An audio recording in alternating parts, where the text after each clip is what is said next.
Hey, Mike, how we doing? Good, Frank. Good to see you. Right on. 2-week hiatus. Yes. And we're back. Yeah. So what did you do with your time? Oh, enjoyed it. Spent it with family. Spent it working. Spent it living in life. Living in life. Yeah, living in life. Yeah.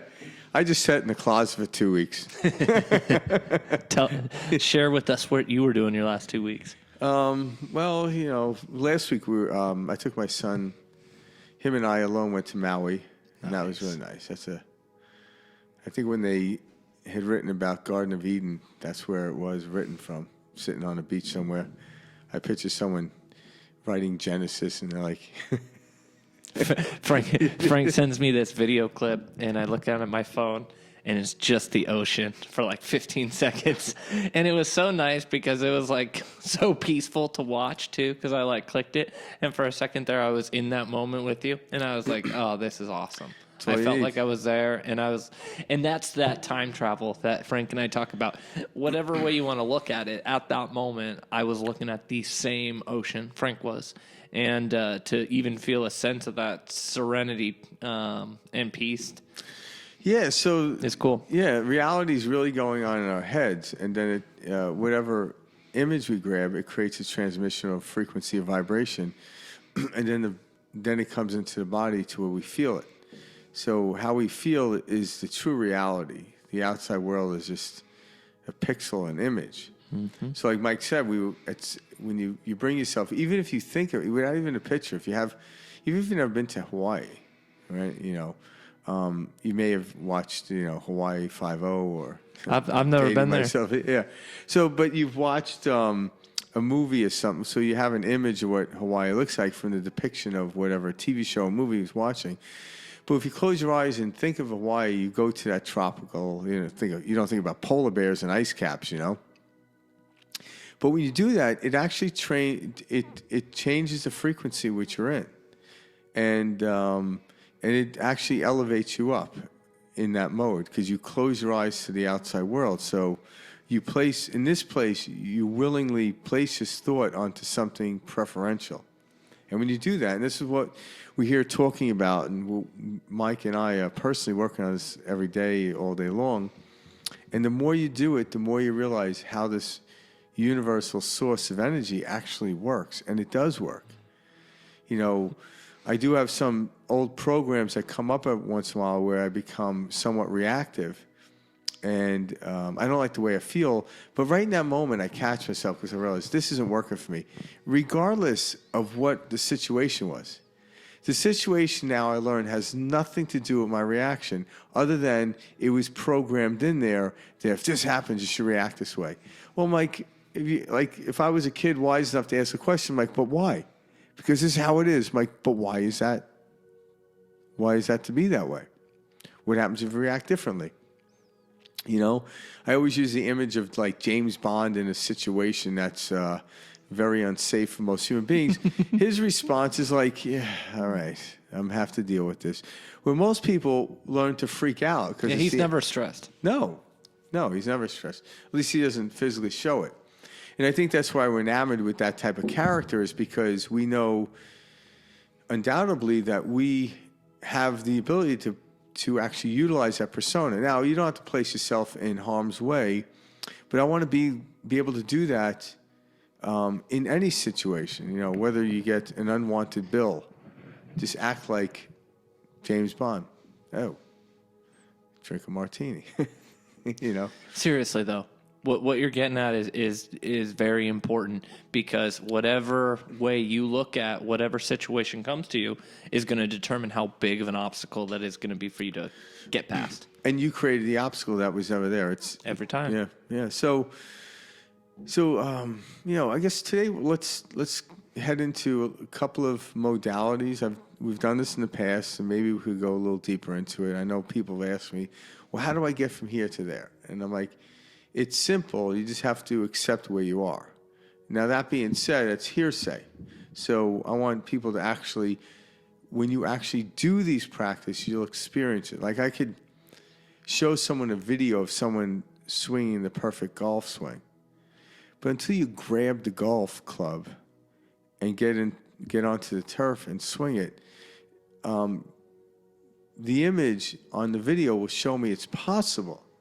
But until you start doing it, you're not going to know the feel of it. You're not going to get into it. You're not going to know how to do it. So part of these, and obviously one of the modalities that I find to be top on my list is meditation. In whatever form you find to be works, but I like a transcendent type where you just sit down, perhaps listen to some music or some distant sound, just focus on that. And as thoughts come in, don't stop them, but detach from them. And the way to detach it is bring your attention back to either the sound of music, a simple one is your breathing. You could have a mantra. Now, I always suggest to have a mantra that has actually no meaning to it. So it could be like some sound, like... Or thank you. Yeah. Yes. So thank you doesn't really have an emotional attachment to it.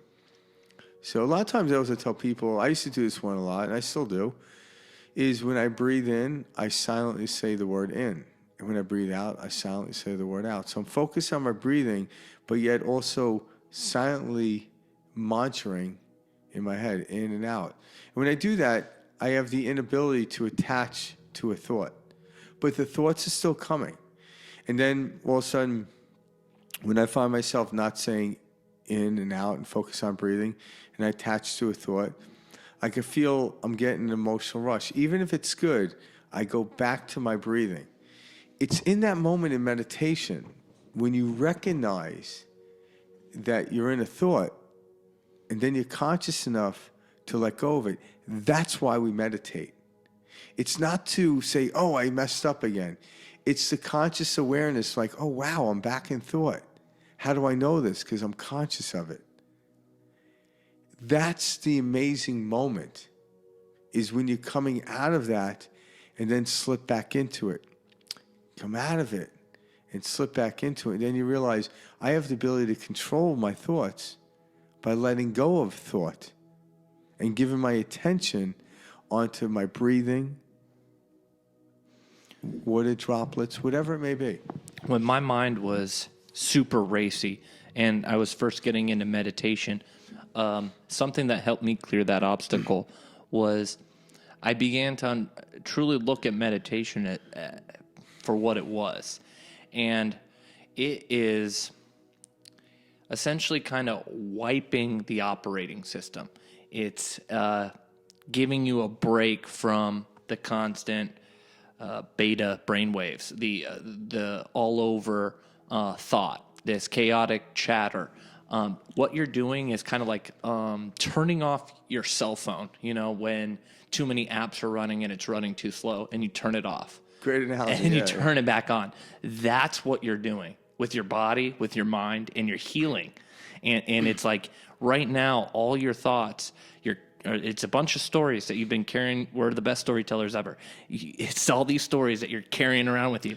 Mike's not just talking about me and him. We're talking about everyone. Oh, yeah, all of us. We're the best storytellers ever. We're pretty good storytellers. Oh, absolutely. We've been practicing our whole lives. Yeah. I got a lot of stories, I tell you. And so you turn that phone off. That's what you're doing, is you're giving yourself that reset. So then you have an idea, okay, when you understand what you're kind of moving towards, that really helped me. So yeah, and when you get to that place, when you let go of thought, all of a sudden your energy field rises. From there, it's easier, almost effortlessly, to choose a preferential thought, which you then move and focus on. Because right now, we live in a world where there's so much information, so much opportunity at our hand, like right in front of us, and we have a tough time deciding which, to choose from. It's like going to a restaurant that has a big menu. If you can't shut out everything else but that one item that you can eat, you're going to starve, and you're going to get so aggravated. You get that hangry type of sense. So that's, some people are like, oh, I like it when I go to a restaurant and there's only 3 entrees, so you only have eeny, meeny, miny, mo. But I'm like, yeah, but you can't erase all the opportunity and stuff in our world that we live in. So you have to learn to focus on one thing at a time. And meditation helps you slow down, because that's what it is. When you start to focus and get scattered, you're like in a high beta phase where anxiety starts to creep in. Yep. Right now, me and Mike we're in a beta, but we're in a low beta. We're very relaxed, very calm. But yeah, we have to be cognitive of what we're thinking. But when I go into meditation, I go into other different levels where I shut down. And the energy field, we don't necessarily have to memorize these waves, whether it's theta, beta, alpha. It doesn't really matter. I just remember beta because I don't want to be there. Yeah, exactly. Flying around. But when you're in that really supreme, because when you're meditating, you're not on the verge of falling asleep, but what you do is your body stops drawing energy from the field. So you're not tired, but you're relaxed. It's this bittersweet. And I mentioned this, I think, the last time we talked, but just closing your eyes momentarily without even meditating changes the physiology of a body. And the way I use this analogy, if you're watching a horror movie and there was a scene where somebody was, say, I always like getting chopped up, and you can't handle it, the first thing every person does in the theater or now sitting in front of the TV watching is you close your eyes. The second you close your eyes, the anxiety that you get or the fear you get diminishes instantly. It doesn't completely go away, but it starts to diminish greatly because you close your eyes to the visual of it. And then you ask the person next to you, is the scene over? And then you open your eyes, you're like, oh my God. So you might rattle around the thought of it, but then eventually it goes on and you forget about it. So meditation is nothing other than getting into a quiet place, a controlled state where you control the music. So headphones are great, because if you live somewhere where you might hear something in the background, the headphones will drown it out. Some light music, and just simply close your eyes, and you naturally start to slow down your beta waves into more alpha and theta waves, where you start to lighten, lift up. And when you do, your body starts to eliminate, you start feeling good, your energy comes up. And then from that place, when you come back and open your eyes, you're more suitable to choose and have information come to you, or what I call impulses come to you, and act on them in a more preferential way than if you were frustrated. So just simply close your eyes. It depends what day of the week it is for me. I try to go at least 20 minutes. And when I say I don't try. Actually, I end up doing 20 minutes. I enjoy it. To me, it's like drinking a cup of coffee. I'm not just going to drink half of it. I'm going to do the whole thing. Maybe go for a second cup. All right? Fortunately for me, I set my life up where I have plenty of time. I can meditate for 2-3 hours without interfering out with what we call our duties of the day. I have so much time to myself in the morning, so I do that. Now, because I set that up, it's nice. So if you want to meditate for half hour, try to set up an hour. So now you're not pushing it, and that the half hour will go easy. But if you only have an hour, or say you only have 20 minutes, meditate for 10. So there's no pressure. Because if you only have 20 minutes, you want to be like, oh my God, is it almost 20 minutes? Well, you kind of fluctuate in and out of your meditation. But if you had 20 minutes and say, well, I only need 10 of that, you're not worried about time. Because when you open your eyes, you're still nowhere near 20 minutes. And that shuts down the aspect of thought. So you close your eyes, and all of a sudden 20 minutes, 10 minutes goes like that. But it's about allowing time for yourself. And I know if you're busy, you're out there doing stuff and you can't, 5 minutes. Just do it once a day. And what happens is when you start to feel good, I meditated 5 minutes, it felt great. All of a sudden you get an impulse. And that impulse is going to allow you to find 20 minutes tomorrow, an hour the next day. That's how it happens. Doesn't mean you're going to be doing 5 minutes forever. But oh my God, I'm actually compressing time. I'm finding time. Yes, the outside world starts to get rearranged. But you didn't see that before because you're on this treadmill of life.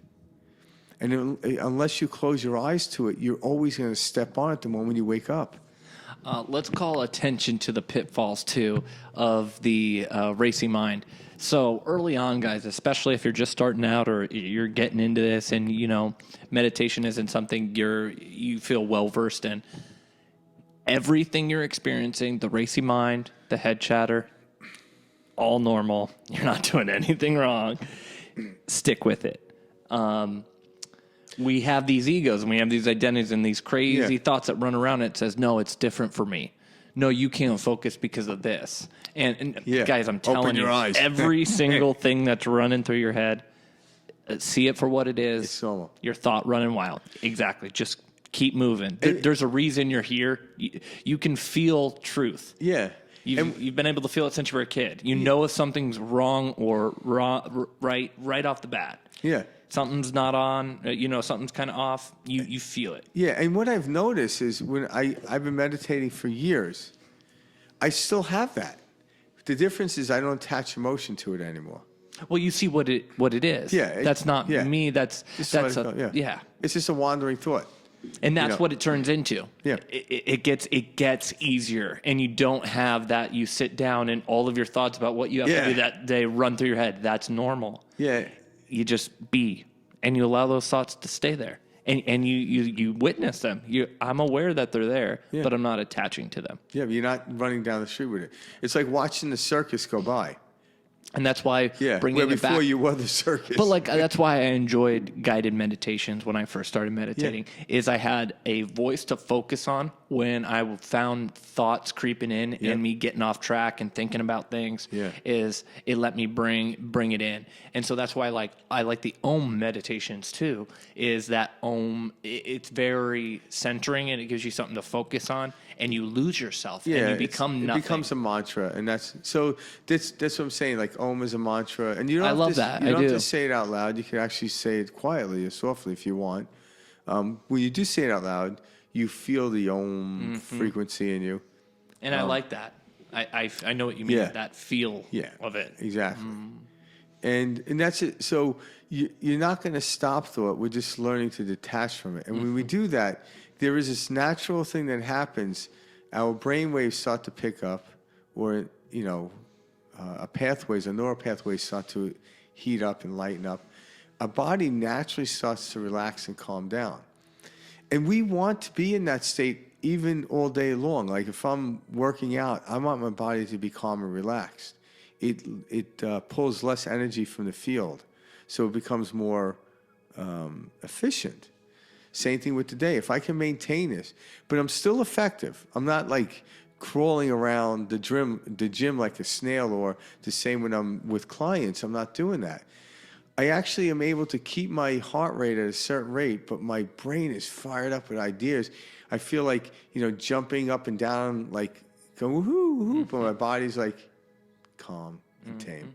And that energy, I'm just drawing it from the energy field because I'm not wasting it. And what's great about that too, Frank, what you're describing, so the reason we feel so exhausted every day of the week, and can't wait to get to the weekend, we are exhausted. We're mentally exhausted from fielding these ideas and running wild with what I need to do, and what if I can't pay this, and what about this bill, and oh my gosh, it's this person's birthday. I haven't called my mom today. There's so much created noise that we can stop. And that's what Frank's describing when he's saying harnessing this energy.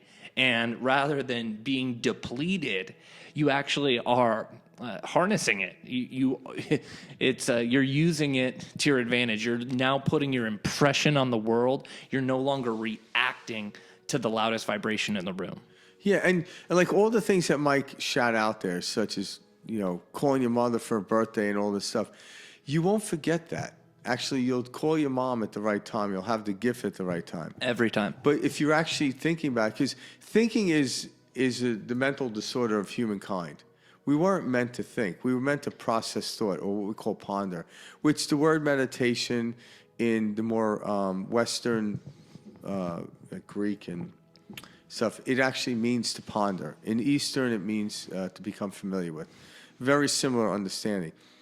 So when you become familiar or to ponder something, you're not attaching to it. You just, this is interesting. But once you ponder something, the next step in pondering is going into the experience.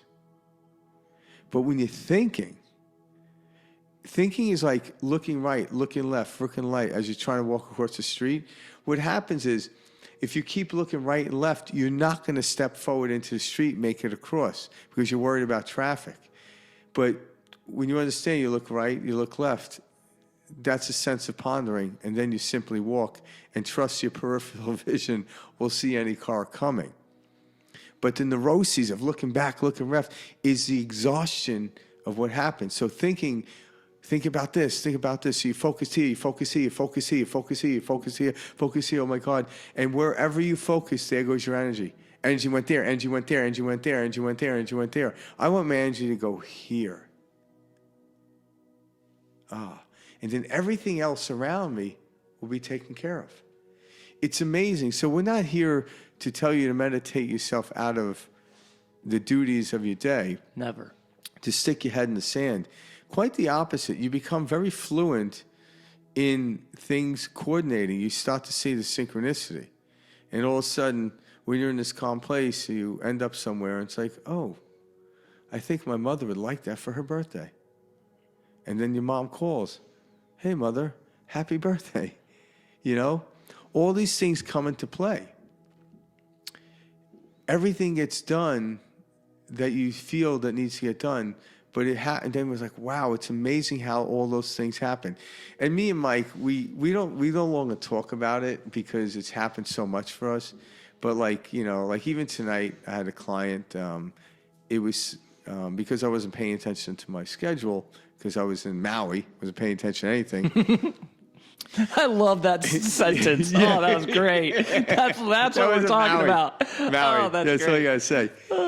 So someone scheduled an appointment later than I had to do, later than I normally would on Wednesday nights, in which me and Mike do our podcast. And, you know, I'm not worried because me and Mike aren't too rigid on time, but I'm like, it would be nice to get there by a reasonable hour and stuff because we like to talk. And I'm like, all right, no big deal. So I contact Mike. I'm like, all right, yeah, I'm going to be running a little bit late. I'll be right at X amount of time or whatever. Well, you know, towards the end of my day, that person had to reschedule. And I text Mike. I'm like, it's on. And he texts back, the universe is beautiful. Because we knew. It's great. Funny because, but great. I didn't care either way. I knew it was going to work out.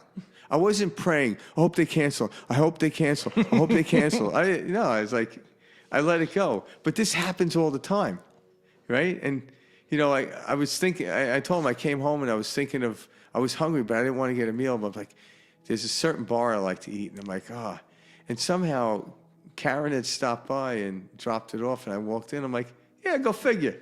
It's there, right? Why wouldn't it be there?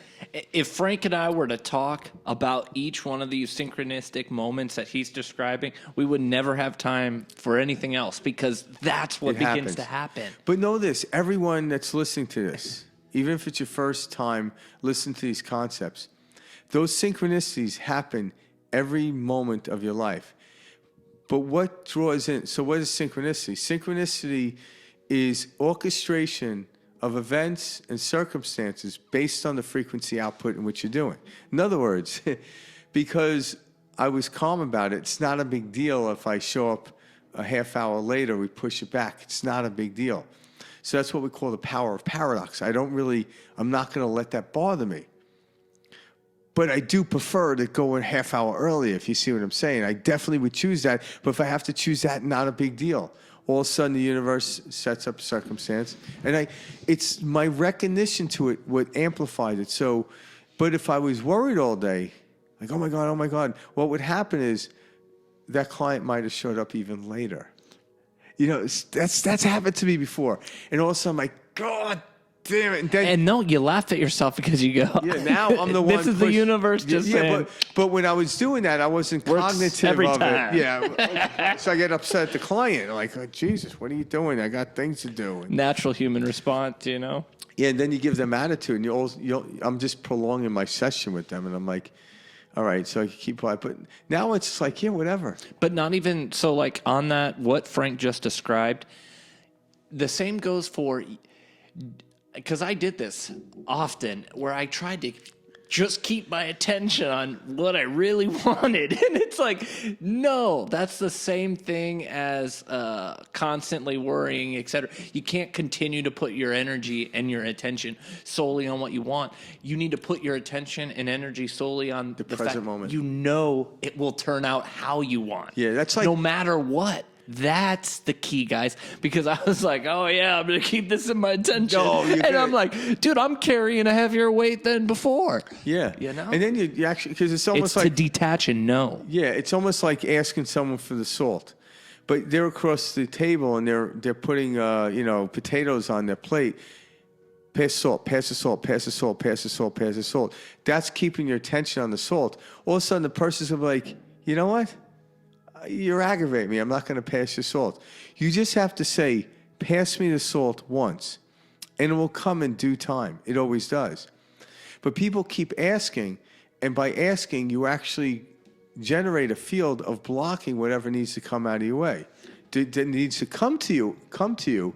So ask for it once, and then get into the place where you know it's going to happen. But I had no idea my client was going to cancel.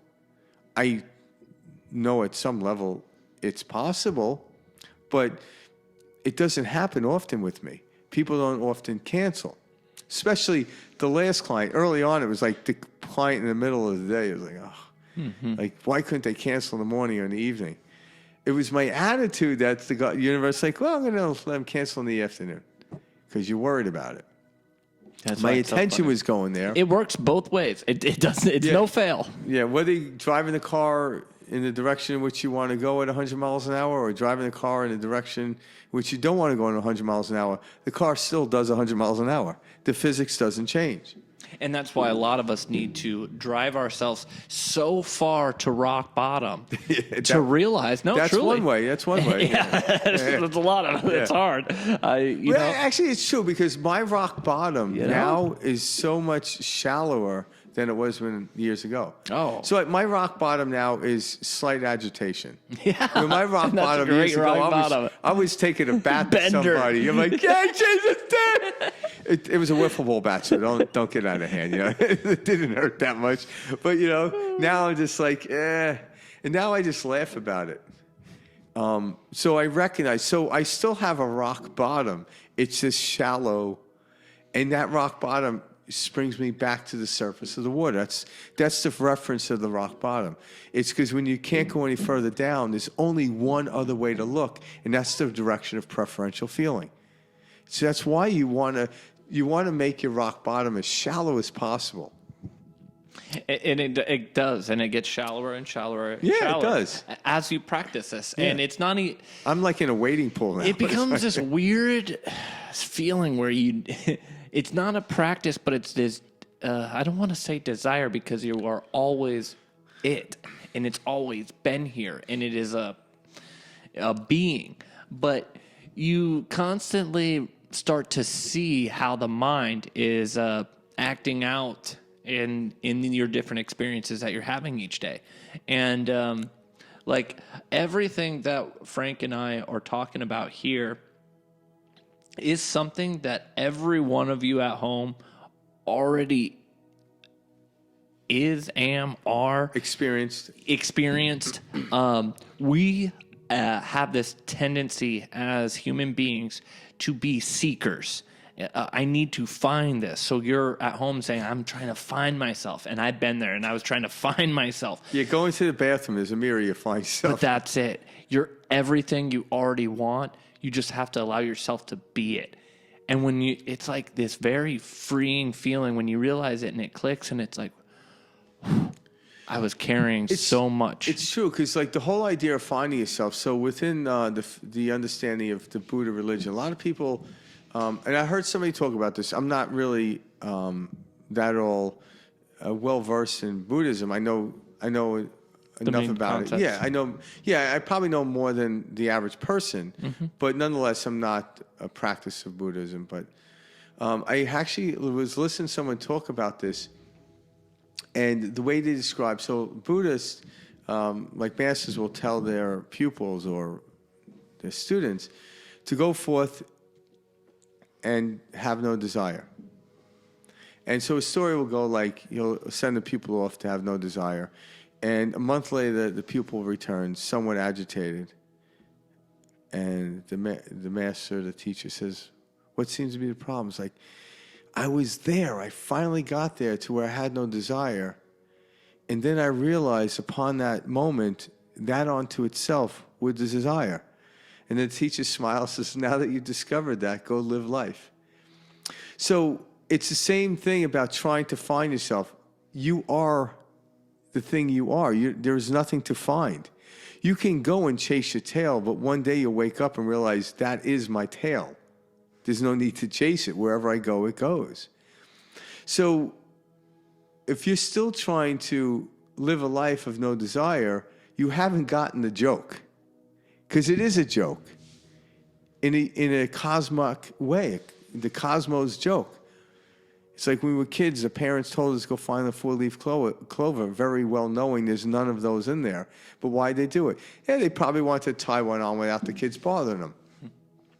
Like you see how, Johnny's out there. He's a go-getter. He'll be out there for hours. Frankie, on the other hand, he's a little lazy. He might give up. Hey, dud. It's like, I love that. It's ridiculous. And then you find out, it's like, well, I couldn't find any. And then finally someone, because they're halfway in the bag, they're like, because there aren't any, you idiot. And it's like, in that moment, you realize, why was I searching for them? You aren't supposed to search for anything. You're supposed to be. In this present moment, everything comes to you. Therefore, searching is something outside of the vocabulary in which you'll be utilizing. Because searching is, and I mentioned this before, and I like that scene in Forrest Gump. It was after the storm, and him and Captain Dan, it was Captain Dan, right? Yeah. Captain Dan, they were in the shrimping boat business together. And there was a wicked storm, and Captain Dan was just raging, like, get rid of all this stuff. And all of a sudden, the next day, everything's just calm, sun's out. Everything around is a mess because the storm just annihilated everything. And he's just floating there, and you could see Captain Dan just let go of something. And Forrest Gump is, sitting there looking around with his hands on his hips with that, like, goofy look. And Captain Dan says, Forrest, have you found Jesus yet? And Forrest Gump's like, I didn't know we were looking for him. Because you're not supposed to look for him. There is no search in life. When you're done searching, you get the joke. You get the cosmic joke. There is no searching. You are it. You get to choose the persona in which you are. The observer is who you really are. And then there's two of us. There's a duality within that. Then you can actually create the persona in which you want to mingle within the physical world and get lost in. Meditation brings us back to who we really are. So when Mike was talking about earlier, when you close your eyes, you see the thoughts but don't attach. You're learning to observe. And in the observation field, your brain becomes so active, but your body stops grabbing onto the emotion. Because the body is the subconscious. The body is a habitual part of us. And when the mind can control the body, this game you own. And it feels, yeah. Oh, wow, it feels great. So when I don't respond, like James Bond doesn't respond because someone has a gun in his head, he's controlling his body with his mind. He knows, I'm going to get out of this. I just don't know how. And that should be every one of us in every situation. Well, innately, every human being knows they have that capacity because if they did, they wouldn't understand. Like, I don't get this James Bond guy. I don't get it. Why isn't he screaming? Like, well, I'd be like, ah! Because innately, we have this ability. We know we can control the body. But somehow we allow the body to control the mind. And what I mean is, when I see something, it sends a signal to my visual cortex, and then my body has a built-in memory of it, and it responds, whether it's a beautiful girl and awe, whether it's a horrible scene, oh my God. So now you try to avoid all those things, except for the beautiful girl. Karen's listening to this again. Damn it. Karen, you are that beautiful girl, by the way. Exactly. Yes, truly. I'm not just making that up. And that's the truth. But I'm able to control that and use that, and my body responds. That's self-regulating. Exactly. And that's what Frank and I absolutely love. Because, okay, So many misconceptions are out there about a number of things, but everybody is trying to self-regulate what Frank's describing with physical objects and forms and seeking it in so many other ways, whether that's through alcohol, drugs, sex, food, entertainment. The list goes on because we can. This is why we can obsess over the littlest of things. It will. Or we'll find that moment of attention or flow and it feels good. And we're like, oh, okay, I've now forgot about all my problems. I was in that moment. Well, you don't need those substances. You don't need those experiences. Those are distractions. Those aren't what you're looking for. That feeling that you're trying to turn off all the noise in the head. And you can do that through meditation. And you can do that through sitting quietly with yourself. And actually, when you're watching TV, drinking wine, or whatever it is, and you're conscious, it's not going to have a negative effect on you. If you're conscious, you can't be reprogrammed. That's why once you learn this, there's no going back. I remember like after this, it was funny how I heard this, and I thought it was pretty funny. After the election, when Trump conceded and left, and dude, he never conceded. Well, whatever. Yeah. That made this whole theater thing so fun. Yeah. So the media, I remember hearing this, and I laughed. Like, people got irate about it. I laughed to like, now we need to reprogram people. I'm like, we're done with programming. But think about this. You don't hear, like, this is where the term comes. Years ago, they used to use it more often in TV. It was called programming. Yeah. Back when they were called TV programs. What program are you watching tonight? Because it literally programs you. But if you're conscious, you can actually watch the movement of pixels and the voices on TV and not absorb the program. You can just let it fly by. And meditation does that. We're not saying don't drink a bottle of wine while you're watching Netflix. But be conscious. Because when you're conscious and you drink the wine, you can taste what region of California the wine came from. I always make this shit up because I have no idea about wine, but I'm like, oh, I can taste the cork in this thing. And like, Kara's like, that's not a thing. I'm like, I can taste she's like, that's the not a thing. earth tones of the citrus trees. Oh my from God. Thousands of Someone years ago. peed on this grape. That's a good one. That's actually really funny. Like, hell yeah. I'm astute to my bitterness. Yeah. But when you become conscious of it, the negative effect of the programming, or because people a lot of times in society will drink to forget. I'm not drinking to forget. I'm drinking for the experience. I'm watching a program. I'm watching a television show or program for the experience. So I'm no longer getting the negative effect of the program. I'm not buying into it. Because when you're fully alert, I could fully be alert and walk into a salesman trying to sell me the Brooklyn Bridge. And I would find amusement in that. Like, I actually told Mike, and it's too long of a story to say on the thing, but a woman called me asking if I had a piece of land to sell in Tennessee. And, I've never been to Tennessee, but I'm like, absolutely. And it was this long drawn out thing. And it was pretty funny how the woman like kept going. I'm like, oh my God, I'm going to sell her 20 acres of land and I don't even own it. But it was some telemarketer trying to do it. But I was conscious and I was having fun with it. Mm-hmm. But I was going along with this whole thing. So I can actually be there and be conscious and not get sucked into it. So I'm calm as day. When you don't know I don't want to say when you don't know what's going on. When you don't know that you're in control of your feelings, you feel like everything is a big deal to you, okay? And you take everything out of control very seriously. So think about the word. Think about this. In control is closing your eyes inward. Out of control is being controlled by the outside world. It's not a mistake that they use these words. And I like that you used that phrase because that's where I was going with this, the out of control. Okay, when we experience the news, let's take the news for example. The media is a great example of this. They love to pull with our emotions. When you are not aware that you are in control and can regulate what you're experiencing and where you're directing your attention, you are easily manipulated. They can take situations and they know how to spin them in a way that's going to keep you not only glued to the TV, but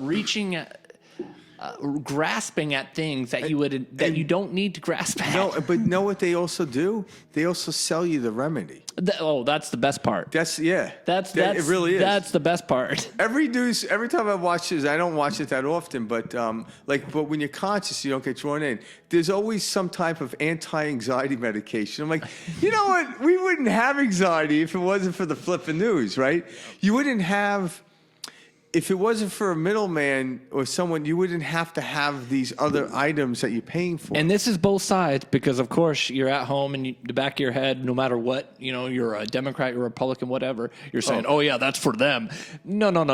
I don't care if you're Fox News or CNN. All news, all programming, everything is playing off of your emotions. If they can show you a lot of what they know you're afraid of, or they can show you a lot of what they think you should like, whatever you want to call it. And if you draw your energy you're manipulated. To it, and your energy turns into a form of... You are no longer in control. You're then reacting to what's outside. You're not... That's why... the biggest things of change. Martin Luther King was not about fighting hate. He was about love. It was a movement of love. And it's those things are so important where the attention is at. It's not on all of the details. That's it. Those are all just details. It starts with how you feel. It's very general. And then that energy gets directed. Picture yourself, you are the light.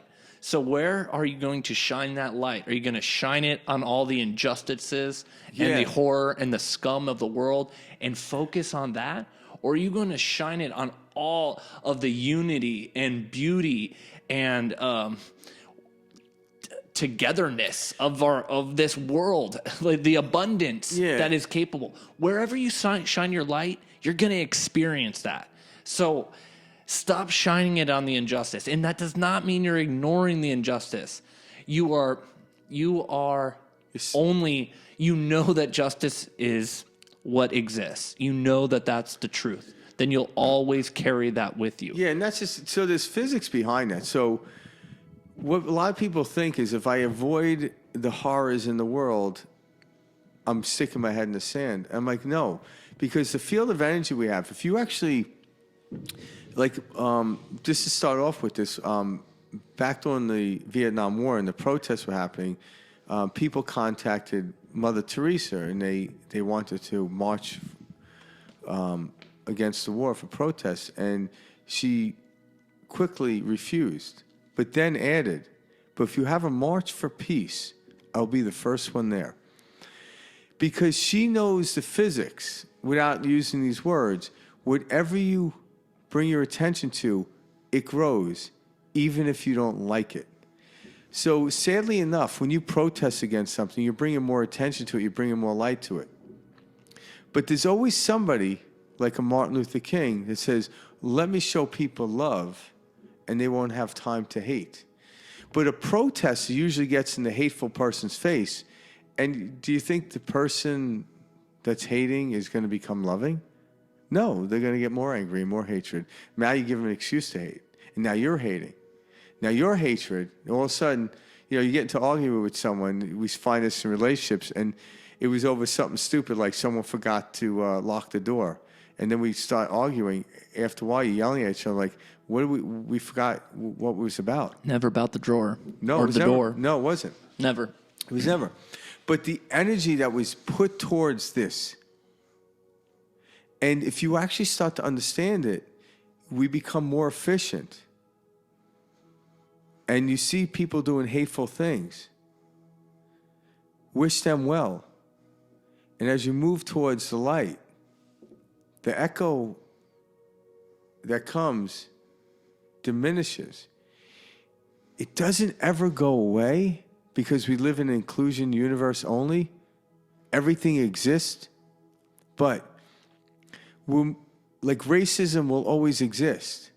But if we teach and walk towards love, there'll be a moment in human history where it'll be nonsensical to be racist. Why would you do it? Just like it's nonsensical to try to go on a road trip on a horse and buggy. But guess what? Horse and buggies still exist. But when you have a car in the driveway or the access to an airplane, why would you use the mode of transportation as a horse and buggy? But it will always exist. So don't try to get rid of it. Just don't use it. And it becomes nonsensical. So when you're trying to get rid of racism in the way people are trying to do it, you amplify it. But when you move towards love, to something that can't exist in love, because racism can't exist in that. Just like polar bears can't exist in Maui, so if I go to Maui, it doesn't mean I get rid of Alaska. I choose to go there. And then I could show everyone, oh, I hate the cold. I'm like, well, come closer to the equator.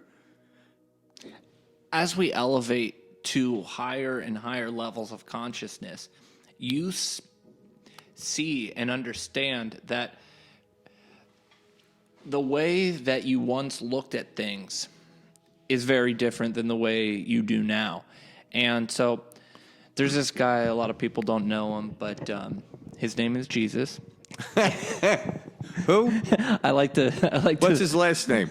No, I like to say that because a lot of people don't know the real Jesus. You know, an enlightened gentleman who happened to enlightened gentleman who had some had other words about him. Very serious series of events that turned into a religion around him. But again, this gentleman that we love to talk about, he's not very well known, named Jesus, used to say a phrase that is so powerful, and it's forgive them for they do not know. He is not saying forgive people for spitting in your face, forgive people for wronging you. No. He's not asking you to condone it. He is saying they know not what they are. They don't know. If they knew what they are, the light source, they wouldn't act in any way. They would never do such harm to you, and you need to be that light. And know this. Forgive them. Forgive every situation, because when you can forgive, that's when you detach. And know this. If you're actually in a situation where you have to mumble those words, forgive them for they do not know what they do, place it upon yourself, because that comes upon judgment. And because racism and all this anger happens, because we have judgment all around us. Well, we're judging every moment when we look at an object, see a person, meet someone, hear on a phone call. Yeah. We So make what not to an be. opinion. Yeah. Yep. We categorize somebody off of their rate, waist, gender immediately. Yeah. And that right there is the programming, guys. That's what Frank and I are talking attachment. about. You're attaching to your previous ideas that your subconscious has and was told and has seen in movies and television, etc. When you detach from all of that, they're light. You're looking at yourself. Light. Yeah. You're looking at spirit. Yeah. So at first, forgive yourself for you not know what you're doing. That's why I was able to. And once I forgive myself for I know not what I'm doing, I literally step into this thing called the unknown, and it's brilliant. Well, because I come to an understanding I don't know. I don't know enough to judge another human being anymore. I do find myself once in a while with old programming, like someone will do something like, look at this moron. But then I have to realize, well, that moron exists within the confines of my experiences. So therefore, I'm talking to myself. yeah. I do that all the time, Frank. Because with a bunch of stuff, and I'm like, this idiot. I'm like, man, this is talking to myself looking at this again. mirror again. Because it's just a concept I'm conjuring up about this person doing this thing that I have no idea what it is. I have no idea what prompted him to do it. I don't know the backstory, the front story, anything. But yet, in an instant, I created, it's like all these people, conspiracy theories. I saw a bunch of Humvees, about 20 of them, were being attacked. I'm like, so you were driving down the street, and you saw a bunch of Humvees, and automatically were being attacked. That's what you came up with. Yeah.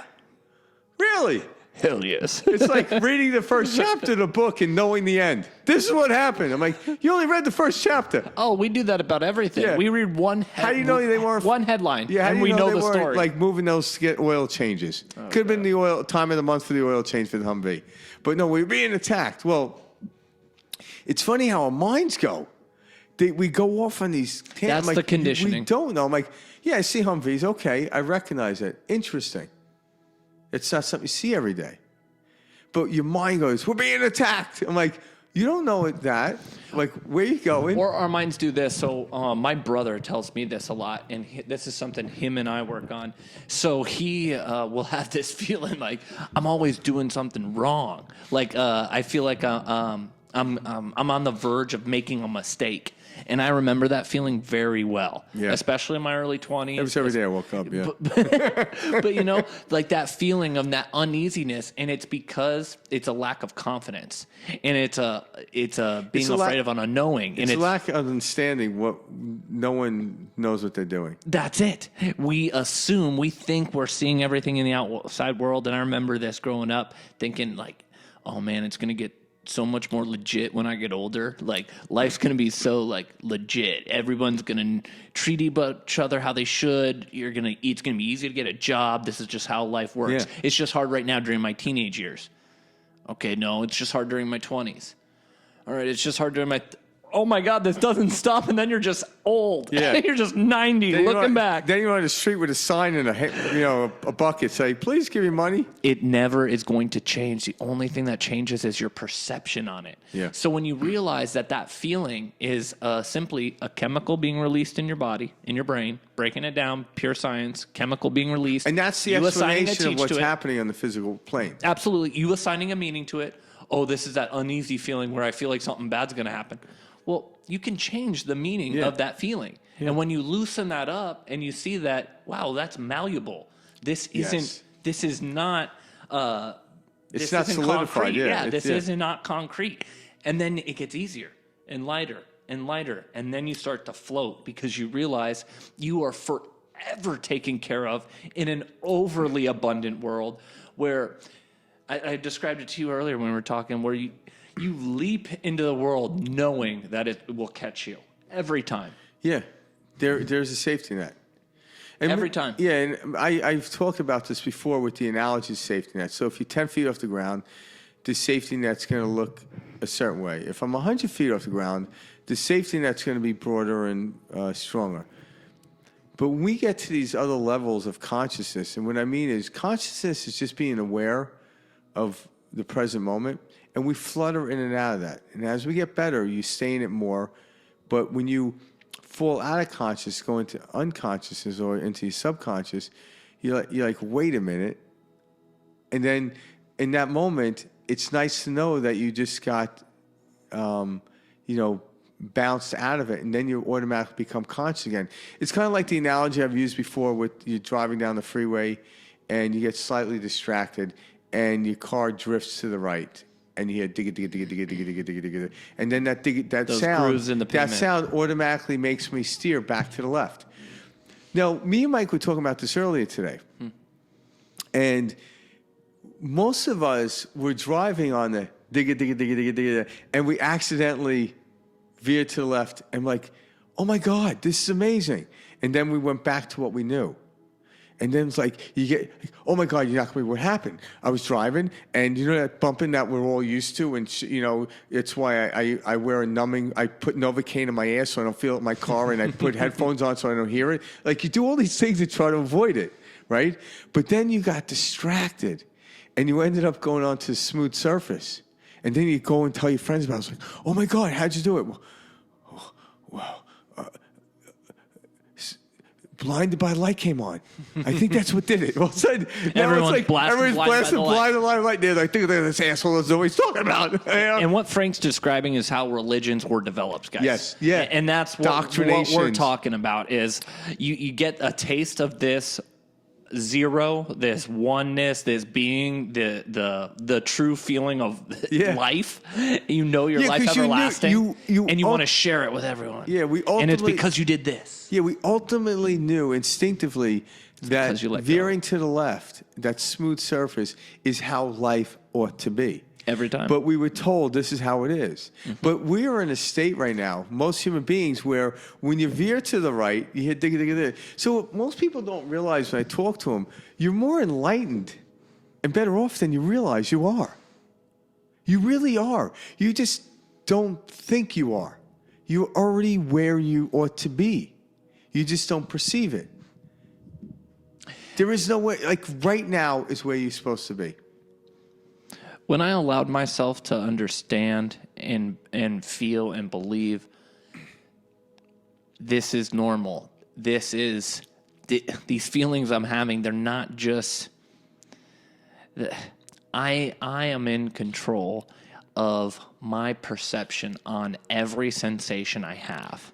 Yes. And when you have that knowingness and you understand that where you direct that attention, where you direct that perception is ultimately how things will play out.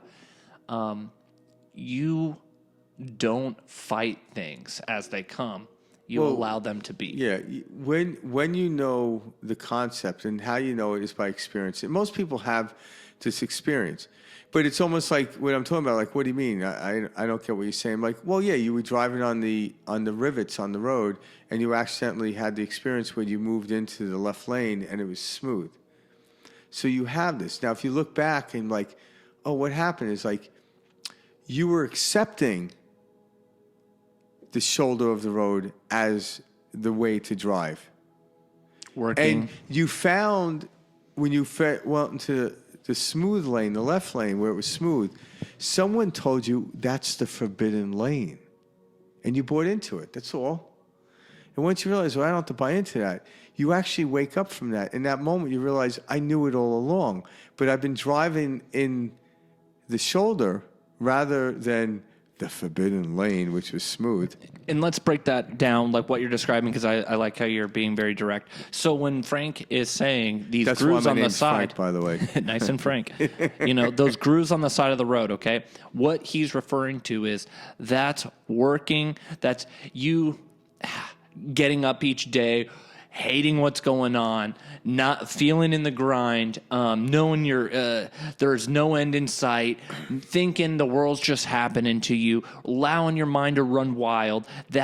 We've thought that's normal life. Yeah, when to no feel one's like crap. and no one's looking, Gotta grind, gotta hustle. Yeah, when no one's paying attention, you drive on that smooth surface On accident. But then come Monday, you go right back to the grind. But I see the smooth surface is when you put on a song and you capture that experience of flow and nothingness, and your mind is no longer on thought. Or when you have that conversation with a friend, and you connect so well, and for a second their time stops, and what was an hour seemed like a minute. Yeah, those are the moments that are when you got off of the da-da-da-da and you're back on the road.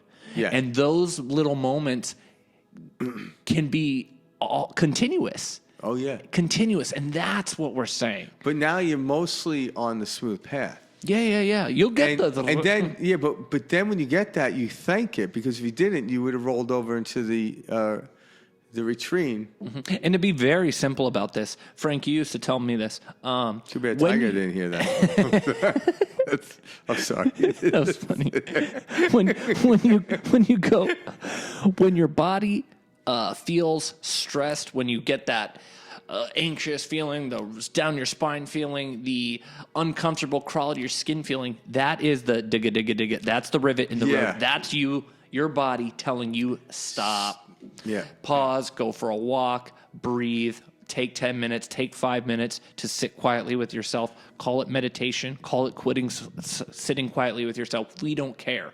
People attach meanings to meditation because of Hollywood, because of preconceived notion of what it is. Absolutely, through life. This is why Frank and I are very careful with the way we use God, the way we use certain terms, is we've got a lot of preconditioned or conditioned thoughts for the last 30, 40, 10, 15 years that we hold on to when we hear those words.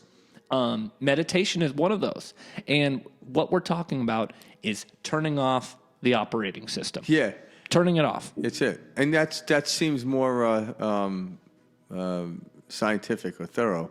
So a lot of people don't, when it comes to science, there's not a lot of emotional attachment to things. That's why right now a lot of people that are talking about this stuff are coming from terms of science, because if somebody is really religious or not religious, they won't raise an eyebrow. But once you mention the word God, it's like, oh, I don't believe in God. Well, let me redefine what God is. It's energy that was never created and never can be destroyed. And in science, they explain electricity or energy the same way. It can never be created, never can be destroyed. It can only be harnessed. You can divert it. You can utilize it here. And so, what are you, Frank? Energy that cannot be created or destroyed. And what am I? You're God. Energy that cannot be created. Yeah. And that's what we're getting at, guys. When you really dive deep into this, you find yourself and you realize everything you're experiencing, you created. But on this physical plane, there are a lot of these distractions. And, I think about, I contemplate, why do we have these distractions? I'm like, well, without them, what would be the conscious, what we'd be learning? So when I get distracted, I call that the art of new discovery. So I take distraction, which can tend to be a negative connotation, and because I chose to make it a positive connotation, I says, well, if I never got distracted, I would have never found that city that was off the highway. Because if I was always dead focused, I wouldn't enjoy the roses around me. But I also understand if I get too distracted, I get nowhere. It wastes my energy. So there's a game of slight distraction and focus. Because if I was always focused, I would always end up in the same place. But there's a moment in time where, that grabbed my attention. Now put my attention onto it and go into as far as I can to complete. And the excitement is going to lead me. So when you come to understand these concepts and practice them, then it becomes a knowing. You'll never, ever again get upset and not know why you got upset. Remember, I didn't say you'll never get upset. I get upset all the time. But now I know why I get upset, and then I laugh at me being upset. It's like watching a 3-year-old get upset because they're trying to do something, like get the round peg into the square hole, and it's like you laugh at them because it's not going to work. And you just sit there and laugh at them.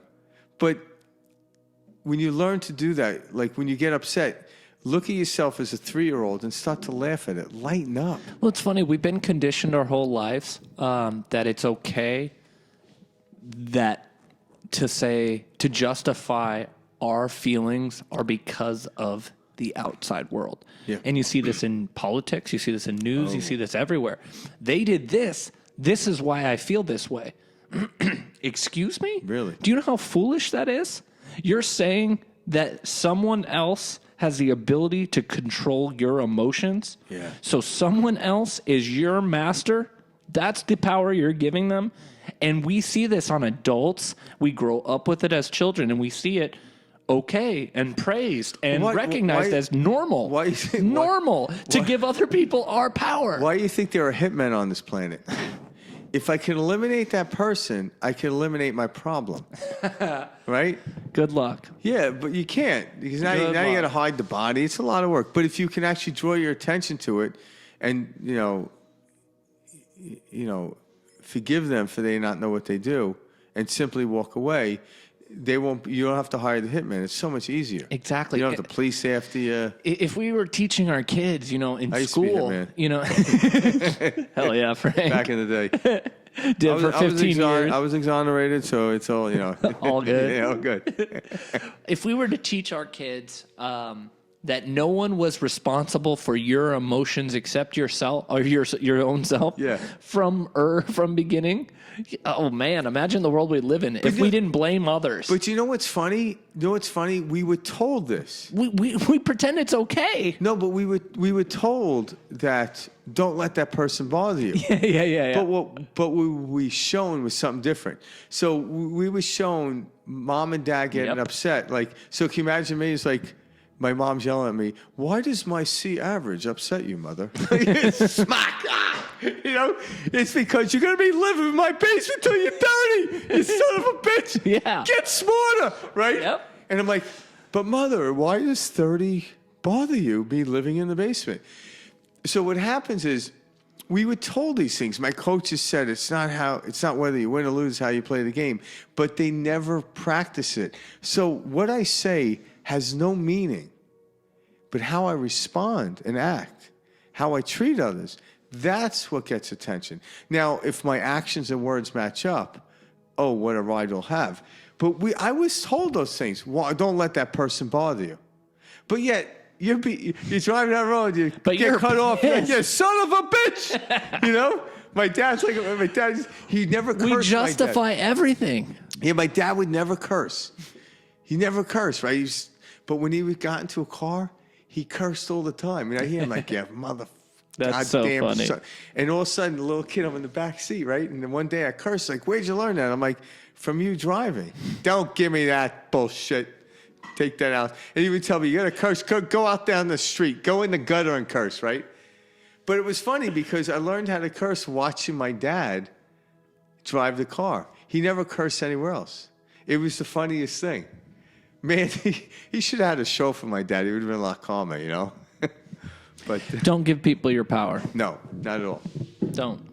Yep. That's one of the biggest takeaways we can give you tonight. Take responsibility for everything. That's it. And that's the shift of perspective we're offering. Thanks for joining us tonight, guys. All right. Great evening. Talk to you soon. Adios. See you next week. You got it.